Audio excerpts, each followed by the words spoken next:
Welcome back, my dear students of grade 7. We are doing the 8th chapter of geography, that is settlement, transport and the communication.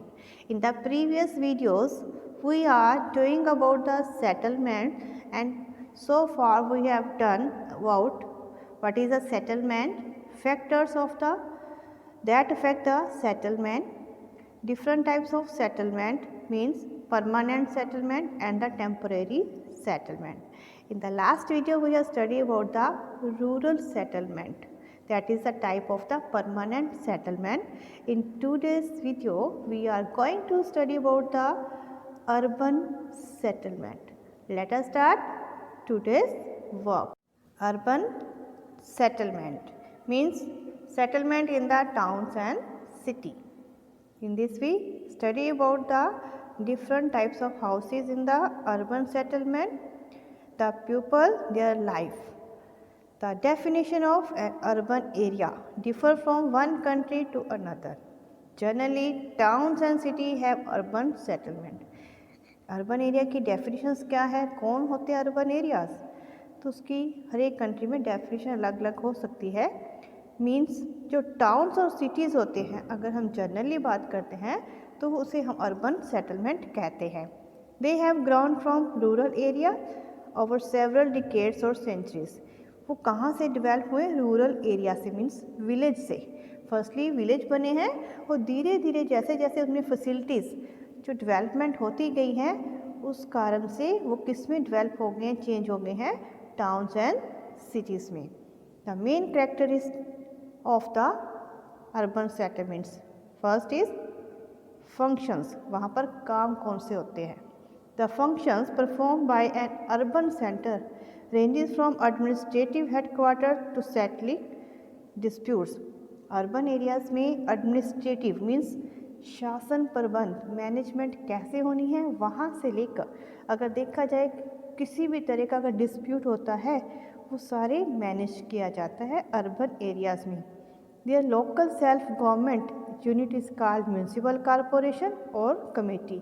और वहाँ पर जो government होती है, जो वहाँ की मेंटेनेंस देखती है, उसको हम कहते हैं म्यूनसिपल कॉरपोरेशन या फिर म्यूनसिपल कमेटी, जिसे वहाँ के लोग जो वहाँ रेसिडेंट्स रहते हैं वो ही इलेक्ट करते हैं.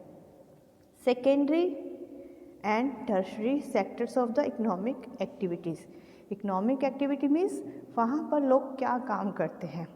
Most of the people engage in non agriculture economic activities.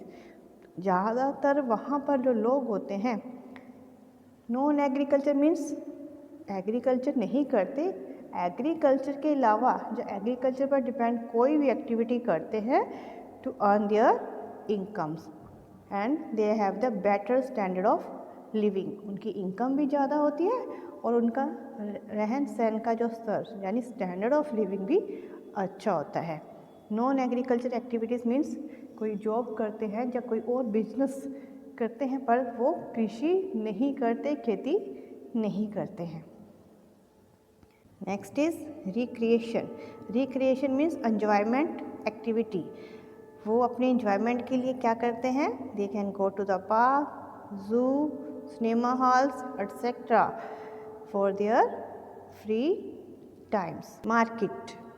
Business centers and markets, both wholesale and retailers, are found in the urban settlement. Means urban settlement towns और सिटीज़ में हर तरह की market देखने को मिलती है, चाहे वो होलसेल मार्केट हो. होलसेल मीन्स जब हम क्वांटिटी बल्क में बहुत ज़्यादा लार्ज क्वांटिटी में सामान खरीदते हैं, दैट इज़ होलसेल मार्केट. और retail that is according to our need, 1 और 2 थिंग जितनी हमें चाहिए उसके अकॉर्डिंग खरीदा जाता है, that is retail market.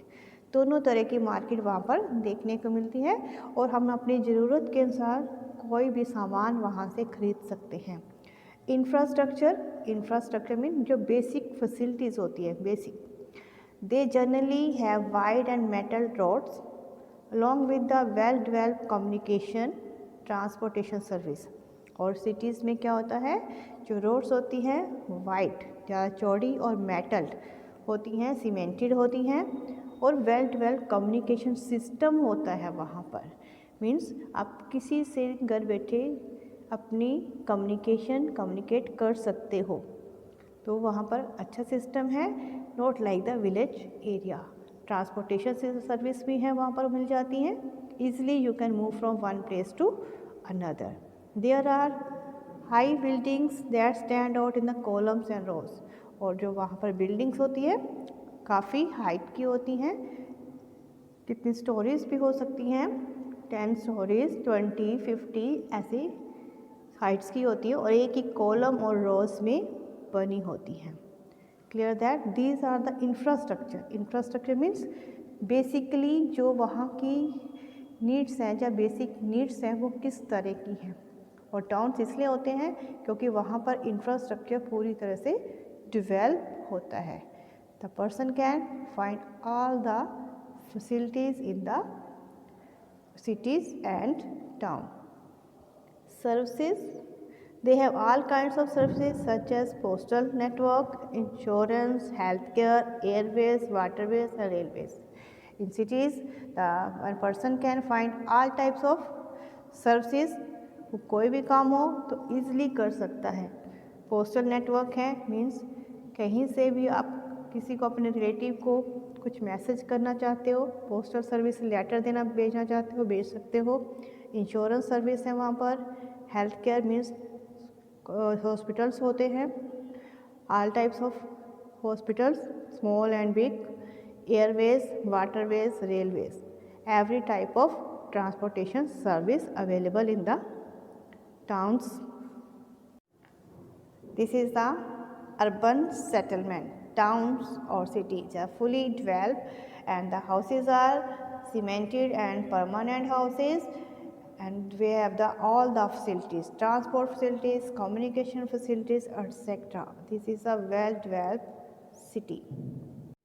Now next topic, that is types of the urban settlement.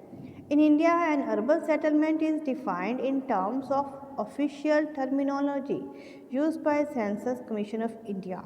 The main reasons are towns and cities are, और जहाँ पर जो अगर इंडिया में देखा जाए ऑफिशियल टर्मिनोलॉजी मीन्स वहाँ की पॉपुलेशन कितनी है उसके अकॉर्डिंग हमने अर्बन सेटलमेंट को डिवाइड किया है।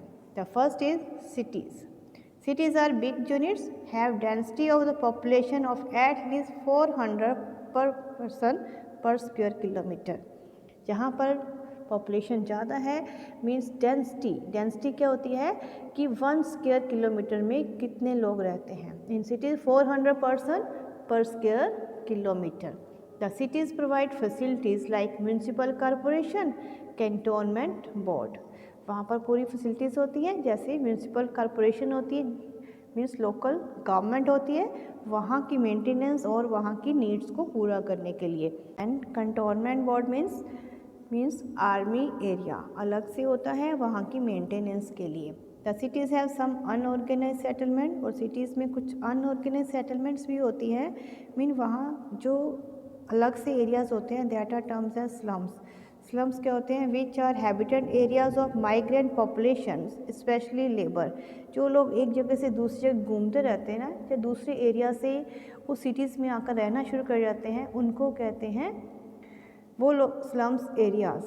और वहाँ पर मेनली कौन लोग रहते हैं? दैट आर लेबरर्स, मजदूर जो काम करने के लिए दूसरे एरिया से या दूसरी सिटीज़ से वहाँ पर आ जाते हैं. दीज आर कॉल्ड द झुग्गी झोंपड़ीज़. उनको हम झुग्गी झोंपड़ी भी कहते हैं.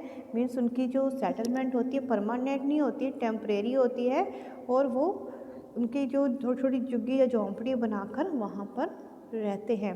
Many cities in India like Delhi, Mumbai and have Kolkata large area with the slums. Dharavi slum in Mumbai is one of the largest slum in the world. जहाँ पर जो लेबर्स लोग ज़्यादा रहते हैं, that is the largest slum in the world. Next type is towns. These have minimum population of 5000 person. जहाँ पर population कम होती है उनको हम कहते हैं towns. And like cities the people are mostly engage in non agriculture और secondary और टर्शरी एक्टिविटीज़. और जहाँ पर भी लोग नॉन एग्रीकल्चर एक्टिविटीज़ ही करते हैं, दैट इज़ सेकेंडरी एक्टिविटीज़ या फिर टर्शरी. सेकेंडरी मीन्स जॉब करते हैं या कोई और बिजनेस करते हैं। और tertiary means service sector, transport service, communication service, insurance service, कहीं पर भी वो काम कर रहे होते हैं। Clear? There are about 16,000 towns in India.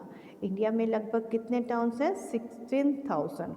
These are सब divided into industrial towns, commercial towns, cultural towns, health और रिक्रिएशनल टाउन्स। और इनको हम अलग अलग पार्ट्स में डिवाइड किया है। अगर ज़्यादा वहाँ पर फॉर एग्जांपल इंडस्ट्रीज़ हैं तो that area is known as industrial town. Commercial means ज़्यादा बिजनेस वहाँ पर होता है, that is known as commercial town. Cultural town cultural activities के लिए, और जहाँ पर ज़्यादा हॉस्पिटल्स हैं या हेल्थ फैसिलिटीज़ हैं तो that is known as the health town. And recreation town means enjoyment के लिए, अगर ज़्यादा पार्क्स हैं जहाँ मॉल्स बने हुए हैं इंजॉयमेंट के लिए, सिनेमा हॉल है, पीवीआर्स हैं, that area is known as recreational town.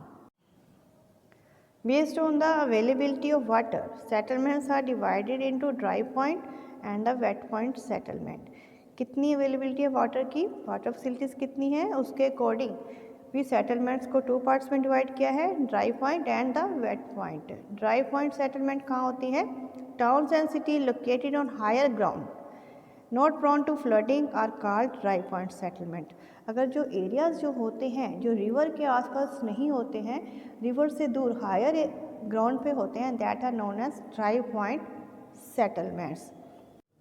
They generally come up along the transport routes but have wet soil in their periphery. An example of dry point settlement is Cattle Horike in Turkey.